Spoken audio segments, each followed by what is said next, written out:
The stranger in the rain. The rain hammered against the windows of Sweet Hope Bakery like bullets. Elena Martinez wiped down the last table, her shoulders aching from another 16-hour day. The clock showed 11:47 p.m., and she still had tomorrow's bread to prepare.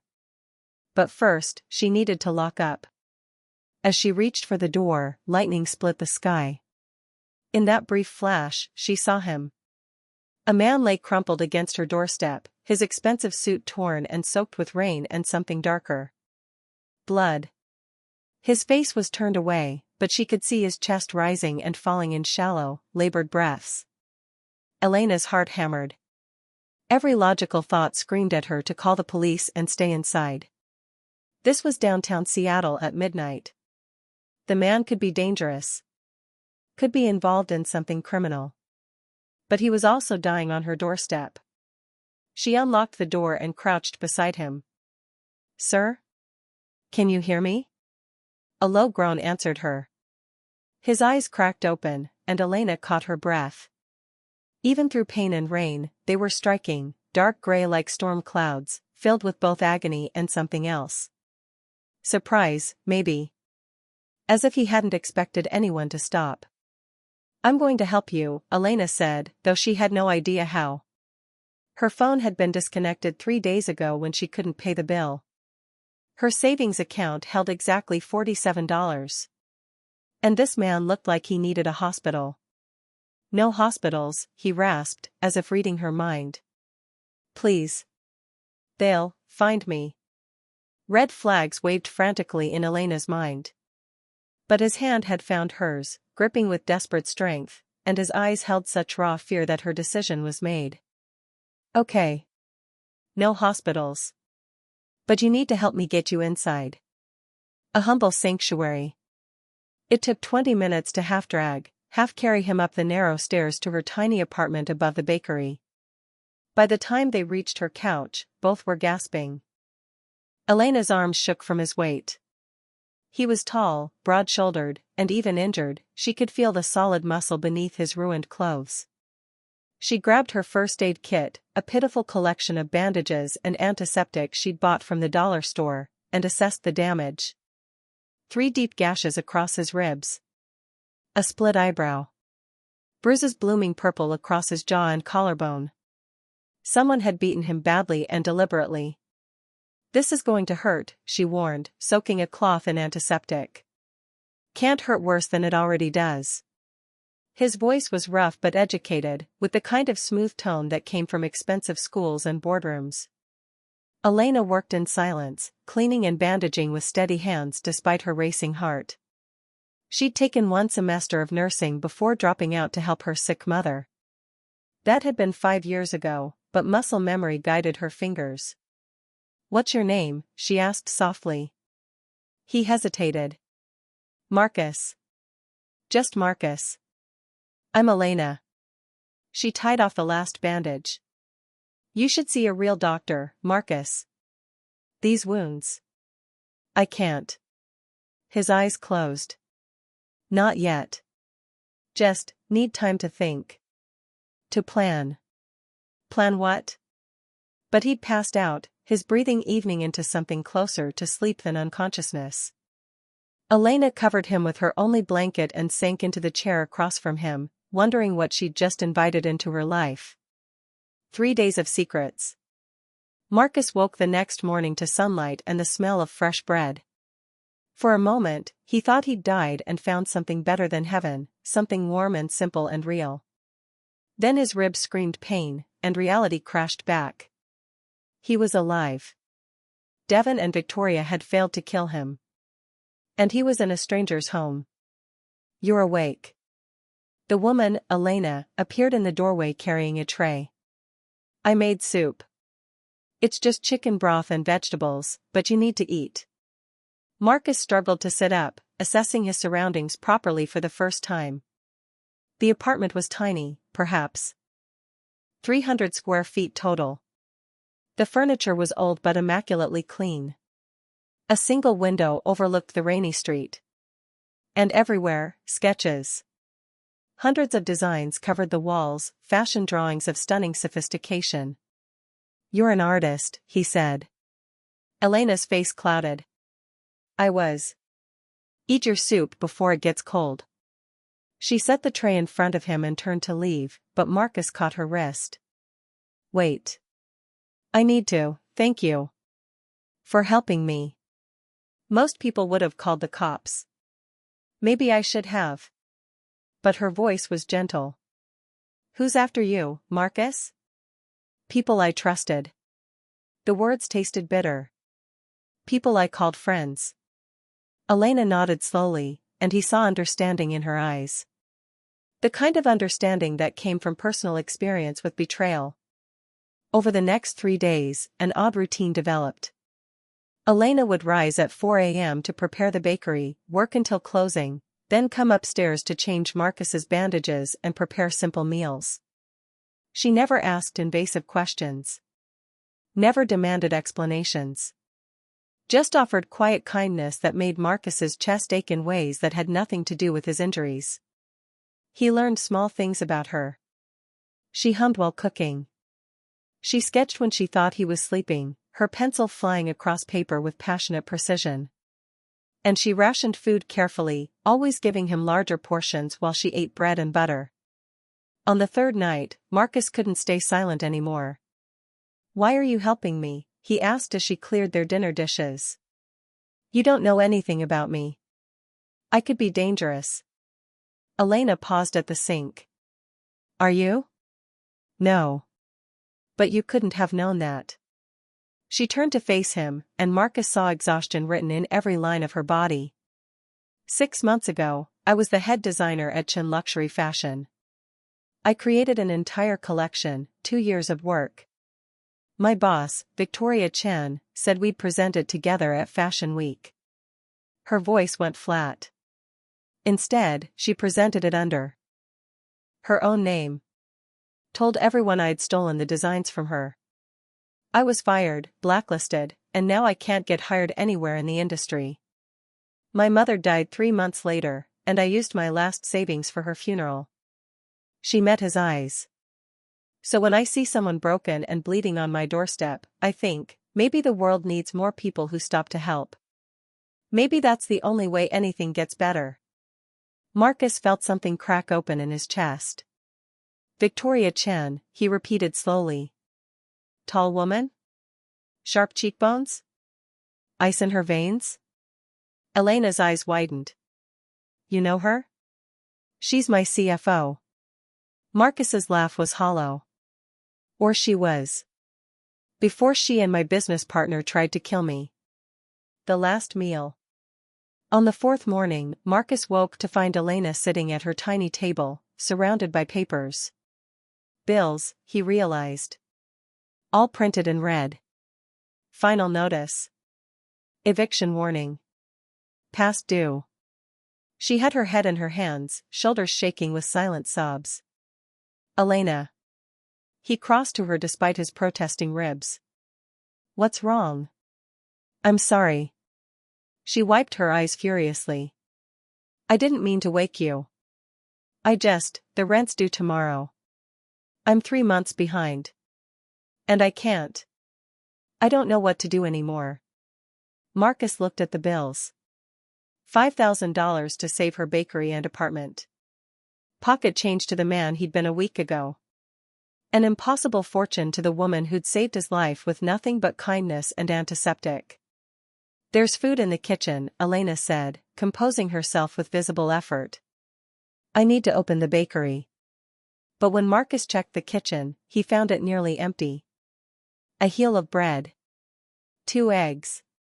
A withered apple. This was all she had, and she'd been feeding him first every single day. That evening, Elena prepared their dinner. Scrambled eggs, the last of the bread toasted, and the apple sliced thin. She set the larger portion in front of Marcus.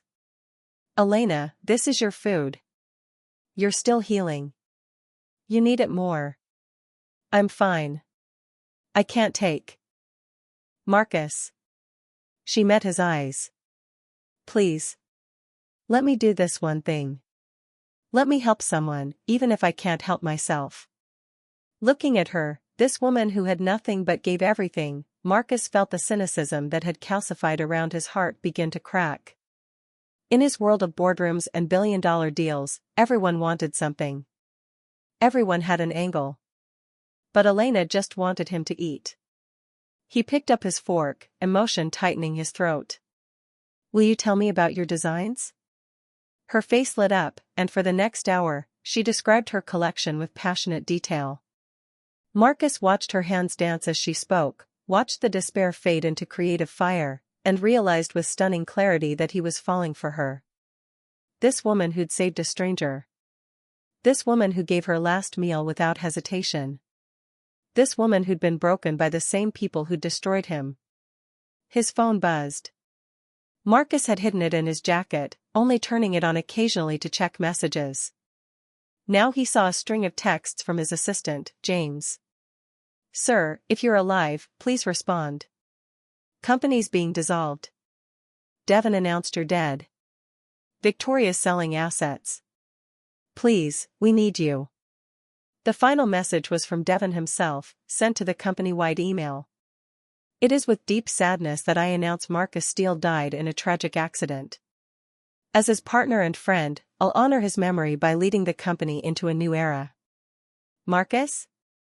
Elena's voice pulled him back. "What's wrong? You're shaking." He looked up at her, and something inside him shifted from broken to burning.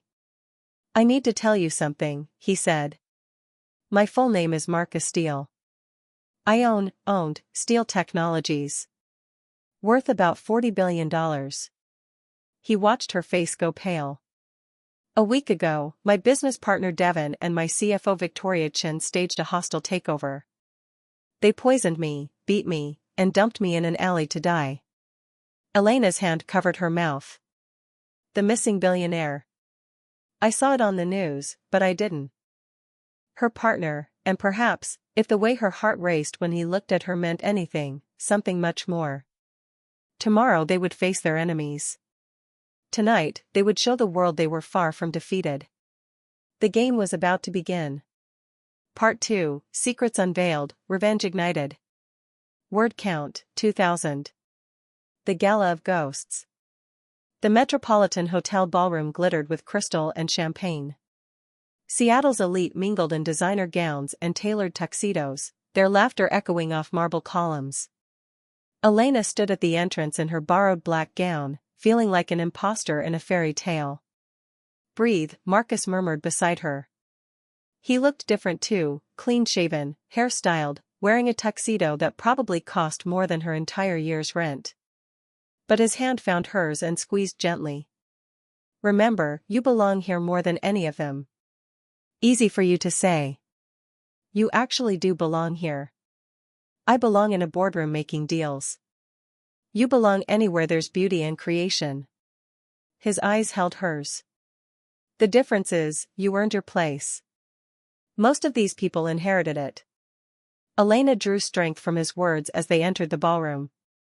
Heads turned. Whispers rippled through the crowd like wind through grass. She heard the gasps, saw the shock on faces as people recognized Marcus Steele, the billionaire everyone thought was dead. "Is that? It can't be.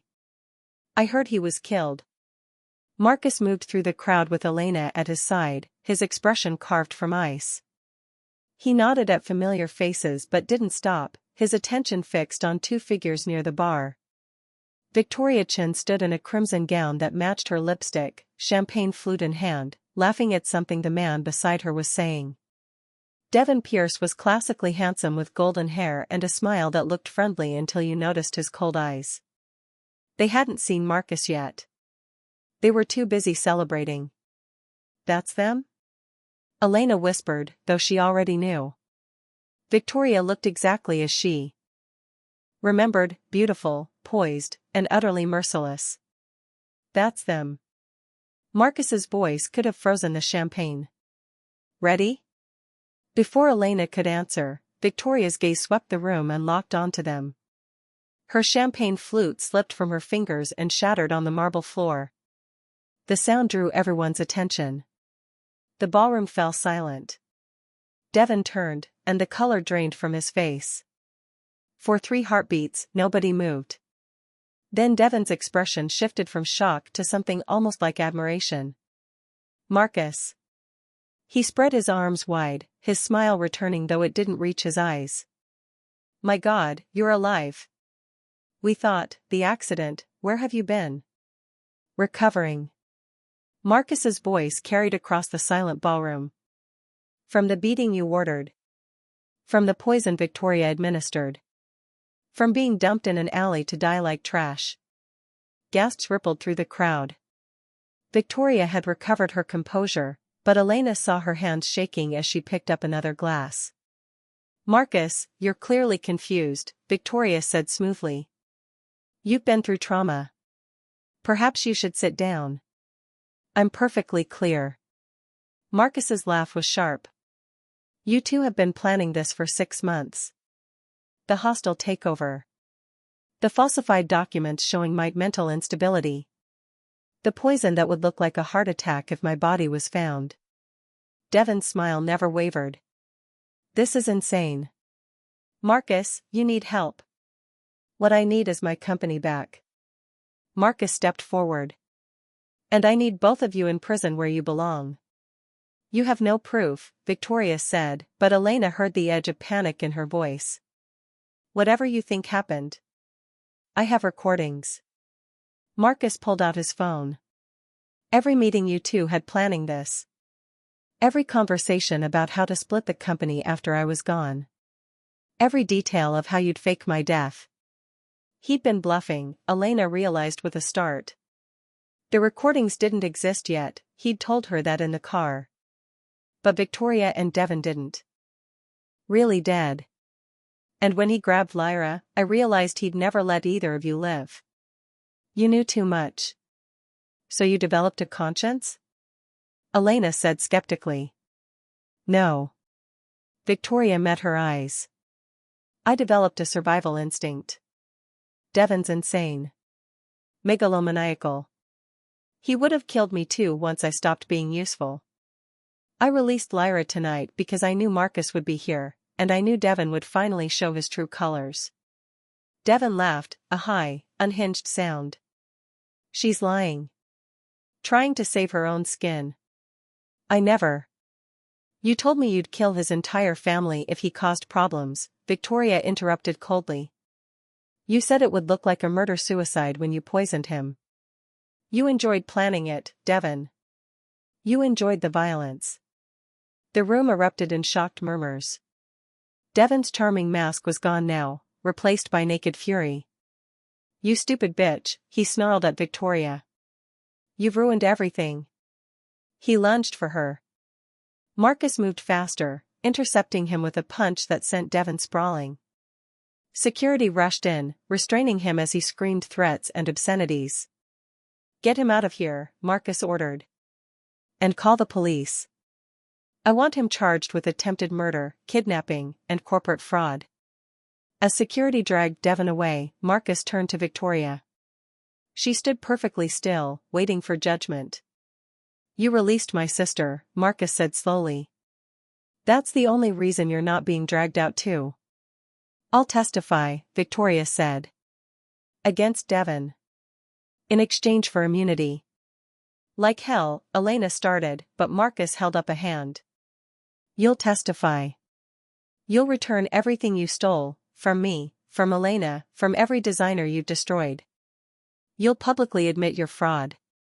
His eyes were steel. And then you'll disappear from this industry forever. No references. No recommendations. No mercy. Victoria's throat worked. And if I refuse? Then you go down with Devon. Prison for 20 years. Your choice. Elena watched Victoria's face cycle through emotions. Pride, fury, calculation, and finally, bitter acceptance. I'll do it, Victoria whispered. Good. Marcus turned his back on her, taking Elena's hand and his sister's arm. Come on. We're done here. The aftermath. They left the gala amid stunned silence and furious whispers. Outside, the night air was cool and clean after the stifling ballroom. Lyra hugged Marcus again, tears streaming down her face. "I'm so sorry. I should have found a way to warn you. You did what you had to do to survive. That's all that matters." Marcus held her tight, and Elena saw his hands shaking with relief and lingering fear. "You're safe now. That's all I care about." "I need to thank her too." Lyra pulled back and looked at Elena. "Marcus told me everything. How you saved him. How you had nothing but gave everything." Elena felt heat rise in her cheeks. "Anyone would've." "No, they wouldn't." Lyra's smile was genuine. "Most people would have walked past. You stopped. You cared. That makes you extraordinary." James appeared with the car. "Sir, the lawyers are ready. Police want your statement. And the board has called an emergency meeting for tomorrow morning. They're disavowing Devon and requesting your immediate return." Marcus nodded, but Elena felt him sway slightly. The evening had taken its toll. His injuries were barely healed, and the emotional weight of finding his sister alive had clearly exhausted him. "You need rest," Elena said softly. "I need to finish this. Tomorrow. Tonight, you need to recover." She met James's eyes. "Can you handle the initial police statement? Give us 12 hours. James nodded immediately. "Absolutely.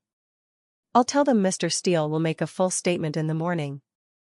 In the car, Lyra fell asleep against the window, exhausted from her ordeal. Elena and Marcus sat in the back seat, their hands clasped between them. "You were incredible tonight," Marcus said quietly. "The way you stood up to Victoria. I was terrified. Courage isn't the absence of fear. It's acting despite it." His thumb traced circles on her palm. "Elena, I need to tell you something."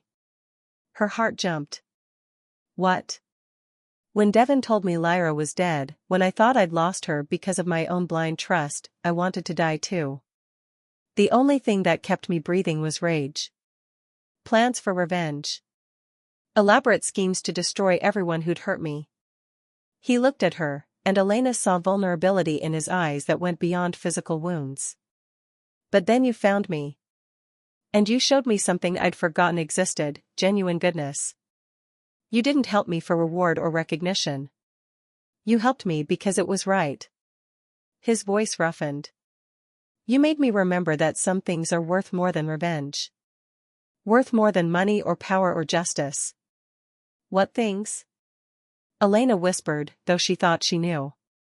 "Connection. Kindness. Love." The word hung between them like a held breath. "Marcus. I'm falling for you, Elena." The admission seemed torn from somewhere deep. "I know it's too soon. I know we've only known each other a week. I know I have no right to feel this way when you've done nothing but give and I brought chaos into your life. But I can't help it." Elena's heart was hammering so hard she thought he must be able to hear it. "You think you have no right? Marcus, you make me feel like I matter. Like I'm not just a failure who lost everything. When you look at me, I feel seen. Really seen. Not just for what I can do or create, but for who I am." She took a shaky breath.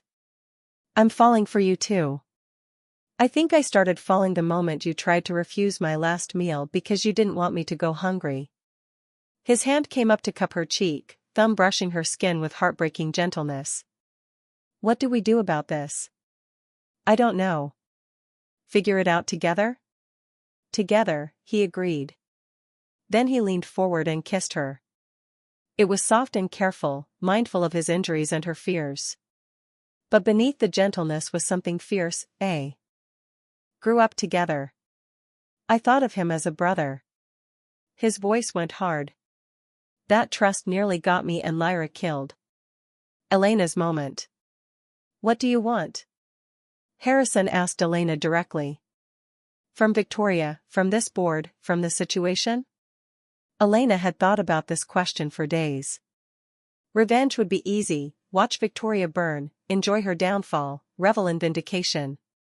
But that wasn't who she wanted to be. I want her to admit publicly that she stole from me and 14 other designers, Elena said. I want our names cleared. I want letters of recommendation and references that accurately reflect our work. She paused. And I want restitution. Victoria profited millions from stolen designs. That money should go to the designers she stole from. Agreed, Marcus said immediately. I'll personally establish a fund to compensate Elena and the other victims. Victoria's assets will be liquidated to contribute. Victoria's mask finally cracked. You're taking everything. You took everything from us first, Elena replied. This is just balance. The board will support these actions, Harrison declared. Ms. Chen, effective immediately, you're terminated from all positions at Steel Technologies. We'll be coordinating with law enforcement on criminal charges beyond the immunity agreement. Victoria stood, gathering her things with shaking hands. At the door, she paused and looked back at Elena.